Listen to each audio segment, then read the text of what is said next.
Hello, once again, I'm Kevin Turner from Real Estate Talk. And, well, this is a first for me. It's the first time the interviewer's interviewed the interviewer, I guess. That's one way to put it. Joining me on screen, Kieran Clair, who is a feature reporter or feature writer at Australian Property Investor magazine. Kieran, thanks for your time.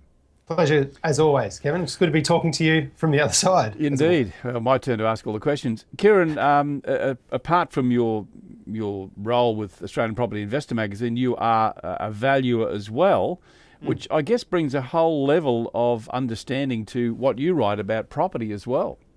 Yes, yeah, I found it extremely useful, and I've one of the great things about being a property valuer who's become a journalist is I get a chance to try and communicate. Valuers can sometimes be very theory-based, a bit heavy in content, and it's sometimes hard for people to understand what they know about property. And so I guess I always think this is a great opportunity to tell everybody how valuers think and a little bit about property from that sort of professions aspect. Well, let's talk a little bit about that. Valuers, of course, do have a reputation of being quite conservative with their valuations. Can you just walk me through quickly how a valuation is conducted and how it varies from what a real estate agent might tell you? Yeah, sure. And look, Daly would get that question. I was 20 odd years on the job, and you would get that question every day.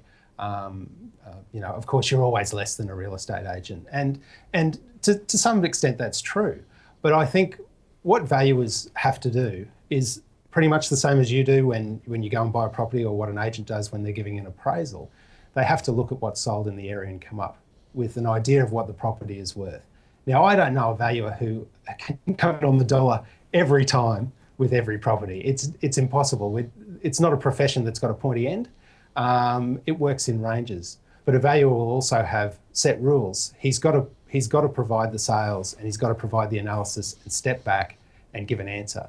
And he's also got to provide the value of a property as he sees it on the day.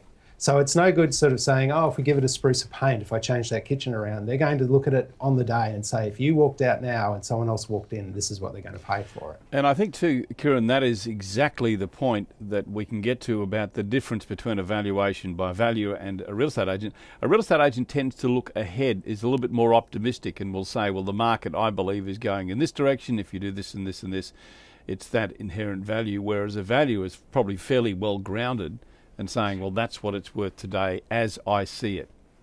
Yeah, that's right. And I think this is where possibly buyers can take advantage of a valuer's expertise, or a buyer or a seller actually, is that valuers will operate in a set of rules, and they will look at a group of sales and they're going to say your property is worth between X and Z, and the middle figure is Y. And that's where I think it is today as it stands if you walk out. An agent should come in who's worth his salt as well, do the same calculation, come up with about the same figures. But an agent should also say to you, well, you're worth between X and Z. The value is probably about Y, but let's give it a spruce of paint. Let's make sure that these tiles are fixed. Let's make sure that we do in this property program, and we're going to market it at Z plus 5%. And we'll try out the market, and I want to get you that Z price. I want to get you that top range price.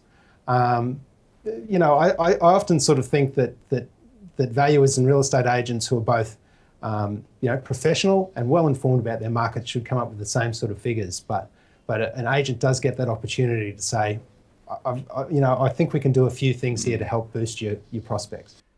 Kieran, is it fair to say that probably in the valuer's mind there might be three prices, like a bargain basement price, what I really think it's worth, and maybe a premium price?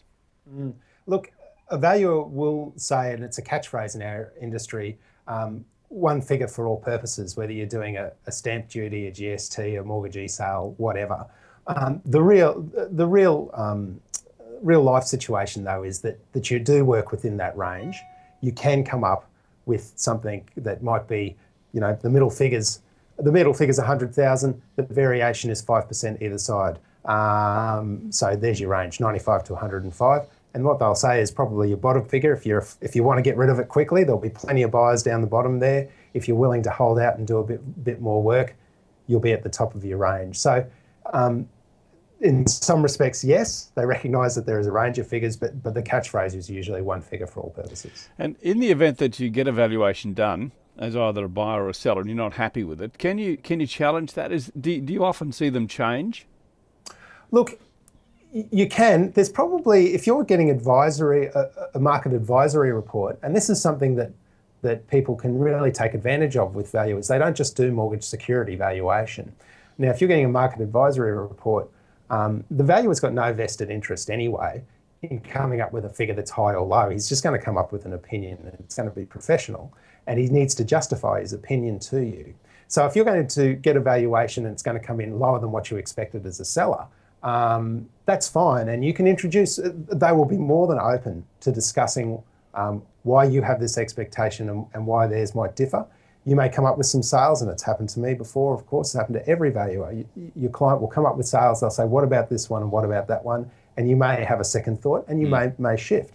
But their opinion is going to be a professional one. It's going to be based on evidence, and they're going to tell you what they think. And maybe that's a good thing for that profession. They certainly don't want to tell you what you want to hear. They're just going to tell you how they interpret the market. And sometimes, you need friends like that. In the event of a buyer wanting to get a bit of a fix on what they think the property is really worth in terms of how the bank is going to look at it, do you think it's advisable for them to get a valuation done? And if so, what's the cost? Well, look, you can commission your own valuer. And as long as you have checked with your bank that the valuer you are using is A, on their panel and acceptable to them, and B, they will accept the valuation if you instruct it. Some of the banks do have the rules that they need to instruct the valuation in order to proceed. But assuming you fulfill both of those requirements, yes, it's always a good idea. It's going to be more expensive than the fee that a bank will be charged for a valuation, because they obviously deal in volumes. If you're ordering 100 valuations a day, you're going to get a discount. I checked this morning actually, and was told your minimum fee is going to run at about $550 to $650 for properties under $1 million. Now you might get that from a bank valuation for maybe, $220 to $330 is what a bank will charge. But you have some control over your valuation then. It's yours for the keeping. Whereas the bank organises it, they own it. If you go and try and take the valuation to another financier, the bank won't release it. You're going to have to commission another one. Very valuable information, Kieran, as I thought it would be. And I want to thank you very much for your contribution. Great talking to you, Kieran, and all the best. Thank you. Thank you very much, Kieran. It's been a real pleasure. I've enjoyed it.